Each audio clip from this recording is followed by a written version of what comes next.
Bem, vamos lá. A gente vai bater um papo, então, agora sobre dilatação térmica. Primeiro de sólidos e depois, no próximo vídeo, ou nos próximos vídeos, de líquidos. Então, primeiro de tudo, você vê o que é a dilatação, né? Então, a dilatação acontece, por exemplo, nessa foto do trilho do trem, que está todo deformado. Para evitar que isso aconteça, na verdade, se você olhar o trilho de perto, ele tem esses espacinhos aqui. Deixa eu marcar aqui com o mouse para você. Esses espaços aqui entre os dois trilhos, justamente para acomodar essa expansão. Então, a dilatação térmica ela acontece quando existe uma mudança de dimensões do corpo, né, por conta de uma variação de temperatura. Então, outro exemplo, deixa eu apagar essa minha anotação aqui.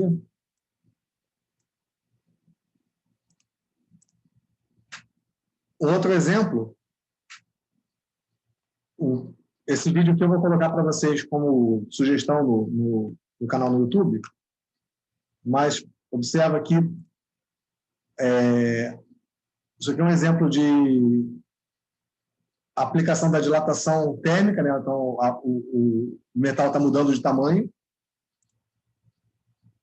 e você pode analisar três coisas diferentes, que são o comprimento, a área ou o volume. A gente já vai falar um pouquinho mais detalhado sobre isso. Mas imagine que eu tenho aqui um fogo, as moléculas vão se agitar, e com isso ocorre a mudança de tamanho. Tá? Um outro exemplo aqui, você tem um pote apertado de geleia, e aí se você quiser que esse pote seja aberto com mais facilidade, você bota embaixo da água quente, como estava aqui, a água vai ter contato com a tampa, normalmente de metal, esse metal dilata, e com isso você vai conseguir abrir melhor girar, né, melhor a tampa desse pote. Ok? Então, são só exemplos, e vamos voltar para o nosso roteiro. Então, a primeira coisa é conceituar, a gente já bateu um papo, você tem exemplos sobre isso, entender o motivo, conhecer os três tipos e, nesse primeiro momento, fixar as equações do primeiro tipo. Então, a dilatação térmica ela é a mudança de dimensões do corpo, como eu falei, as moléculas estão vibrando, a gente poderia voltar para o vídeo nessa parte aqui, observa aqui as moléculas, as moléculas vibram, e aí, conforme eu aumento a vibração delas, elas vão precisar de mais espaço, e aí o corpo muda de tamanho. Ok?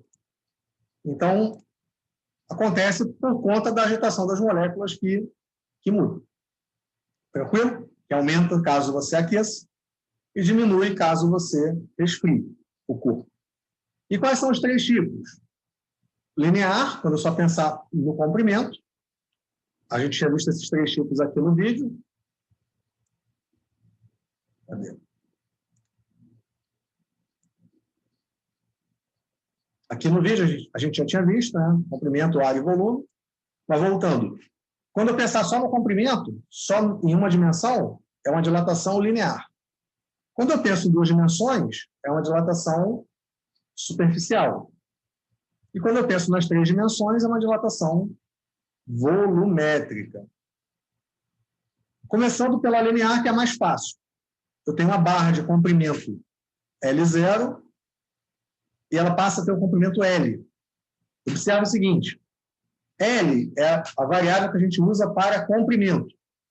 L0, comprimento inicial. L puro, sem nada, comprimento final. Então, tinha uma barra, tinha um certo tamanho, e essa barra mudou de tamanho, ficou maior. Então, ela teve um aumento de tamanho. Esse azulzinho claro aqui, deixa eu marcar.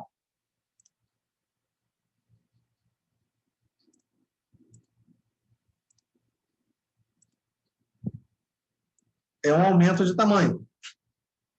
E aí, a gente chama essa variação de tamanho de ΔL. O que é o ΔL? Delta de qualquer coisa.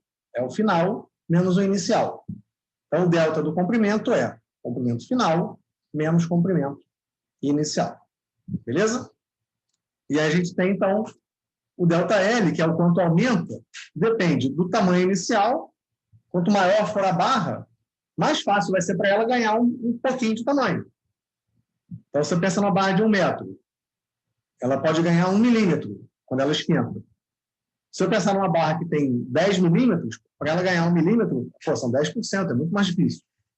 Então, o ΔL está diretamente ligado ao L0. Quanto maior for o L0, quanto maior for o tamanho inicial, naturalmente vai ser mais fácil ter ΔL. ΔL está diretamente relacionado ao L0. Ele também está diretamente relacionado à variação de temperatura que eu provoquei. Quando eu aqueço mais, deve ter a dilatação maior, porque as moléculas vão vibrar mais, né? E também depende do material, lógico. Porque uma barra de madeira, ela não vai se comportar da mesma forma que uma barra de alumínio, ou de cobre, ou de ferro. Então, cada material tem a sua influência. Tá? Juntando tudo isso, a gente tem uma expressão para o ΔL, que é ΔL igual a L0, alfa, ΔT. Fazendo um cara crachá, você está vendo tudo aparecendo, só que aqui do lado esquerdo tinha um cara chamado material. Do lado direito apareceu um tal de alfa. O que é isso? O alfa ele é chamado de coeficiente de dilatação linear. E ele depende do material. Quando o material tem muita vontade de dilatar, o alfa dele é mais alto. Os metais. Quando o material não gosta de dilatar, borracha, por exemplo, madeira, o alfa do cara é pequeno.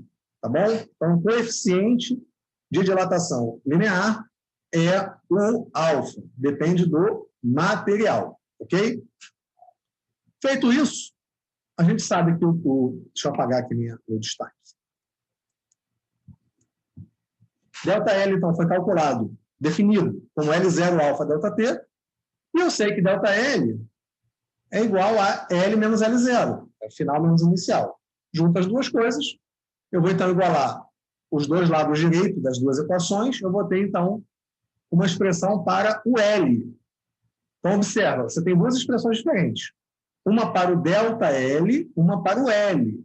Nesse caso aqui, a gente acabou de descobrir uma expressão para o L. L final igual L0, que multiplica 1 mais alfa ΔT. Então, eu tenho aqui duas expressões. A primeira, quando é que eu vou usar?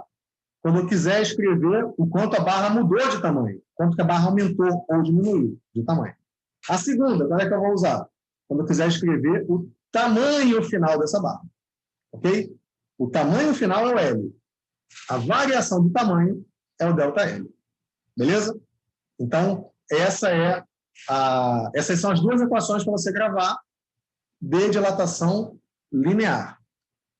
Uma observação. O seu traquejo matemático é importante nesse caso. Tá? As contas aqui não são muito legais. É importante você estar treinado com brincadeiras de manipulação de potência, de expressões algébricas, para você não se enrolar na matemática. Tá bom? Um dos principais pontos que o pessoal se enrola em dilatação é por não saber direito matemática. Se você tem dificuldades, veja matemática para você ficar mais seguro aqui. Tá bom?